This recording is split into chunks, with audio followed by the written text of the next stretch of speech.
Hello and welcome to Save India's Coast. Japan's escalating disaster at its Fukushima reactors has put the focus squarely on India's development of thorium for its nuclear power production. India's beaches are flush with thorium.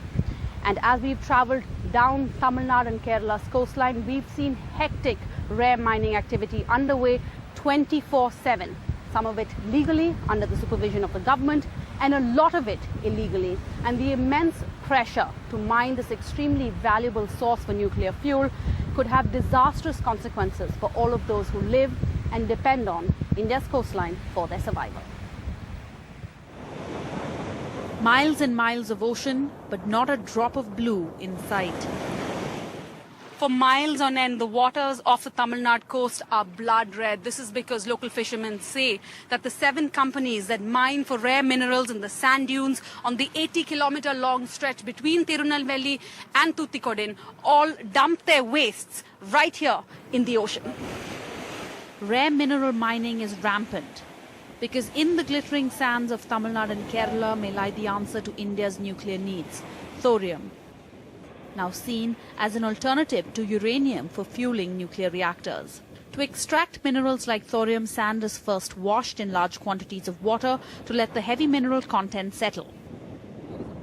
Various minerals are then extracted using magnetic and electrical separation processes. The waste sand is then dumped back on the beaches from where it was mined.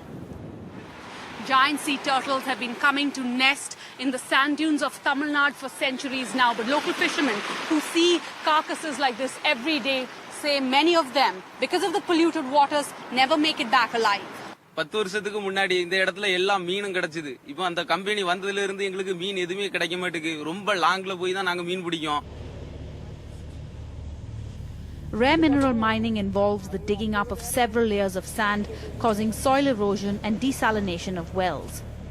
But more dangerously and lesser known is that some rare minerals in sand are naturally radioactive. Normal interaction with sand is not harmful, but radioactive levels increase if the chemical composition of sand is altered in the process of extraction. Work over, no? This area not allowed. Company restricted area.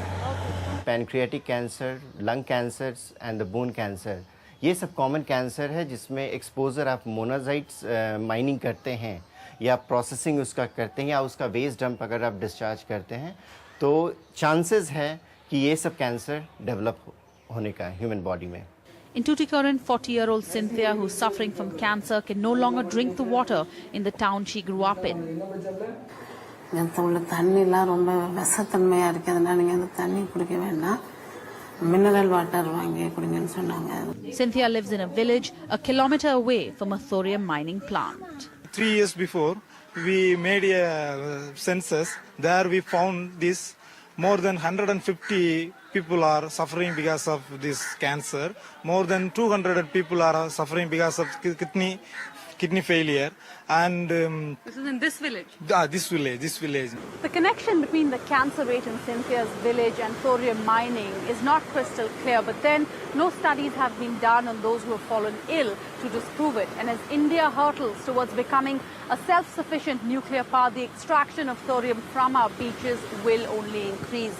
And studies about its impact on our coastline and the people who live on it must keep pace.